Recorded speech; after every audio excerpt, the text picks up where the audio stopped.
Start. यह आरोप गलत जान पड़ता है कि राजनीति में महिलाओं का कद अब भी कमतर है।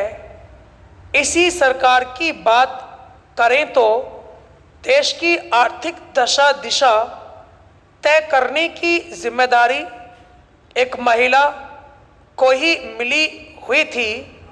इतना ही नहीं, कई अहम पदों पर भी महिलाएं मौजूद थीं। फिर देश की सबसे बड़ी पंचायत में आरक्षण की सुविधा भी उनको मिल गई है। बेशक इसमें कुछ वक्त लगेगा, लेकिन अब महिला आरक्षण की राह आसान हो चुकी है और जल्द ही एक नियत संख्या में महिलाएं सदनों में मौजूद दिखेंगी। दरअसल हम चीज़ों का सरलीकरण आसानी से कर देते हैं, यह नहीं देखते कि बदलाव अपने आप में एक मुश्किल प्रक्रिया है जिसके लिए काफ़ी मेहनत करनी पड़ती है। महिला आरक्षण का ही मामला देखिए कि इसे साकार करने के लिए हमने कितने पापड़ बेले हैं। हालांकि इसका यह अर्थ नहीं लगाना चाहिए कि सब कुछ सही हो गया है और महिलाएं पुरुषों के समान काम कर रही हैं। अब भी कुछ दिक्कतें हैं, लेकिन पहले की तुलना में ये दिक्कतें ज़्यादा परेशान नहीं करती।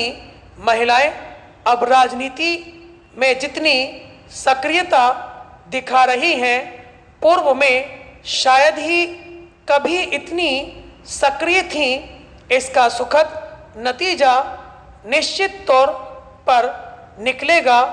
उम्मीद है कि हम जल्द ही बड़े बदलाव के साक्षी बनेंगे और जो लोग महिलाओं के दोयम दर्जे के होने की बात कह रहे हैं, उनको निराशा ही हाथ लगेगी। यह काफ़ी हद तक भारतीय राजनीति में महिलाओं की बढ़ती भागीदारी की भी मुनादी है, जिसका हमें स्वागत करना चाहिए। इस पूरे घटनाक्रम में कई सवाल स्वाभाविक ही निकल आते हैं। अगर सभी घटनाओं की कड़ियाँ जोड़ें तो ऐसा लगता है कि दिल्ली महिला आयोग के पूर्व अध्यक्ष एक सुनियोजित साजिश को अंजाम दे रही हैं। वह जानती हैं कि कैसे सुर्खियों में बने रहना होता है। अगर उनके साथ कुछ गलत हुआ था तो उन्हें तुरंत इस पर कानूनी कार्रवाई शुरू करनी चाहिए थी। 2-3 दिनों तक इंतज़ार करने का क्या मतलब है? वैसे भी उनका काम अन्य महिलाओं को जागरूक करना ही है, लेकिन अपने साथ हुए कथित दुर्व्यवहार में उनका रवैया ढीला ढाला नजर आता है। ऐसा क्यों?